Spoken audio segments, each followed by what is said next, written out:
మధ్యలో యేసు వచ్చిన చాలును, మన పర్వతాలు మైనవ్వలే కరుగును.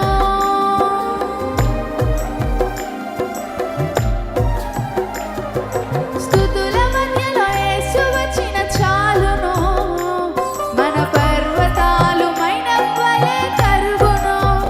మనమిక స్తుతించెదం చెరసాలకధిపెదం, మనమిక స్తుతించెదం చెరసాలకధిపెదం.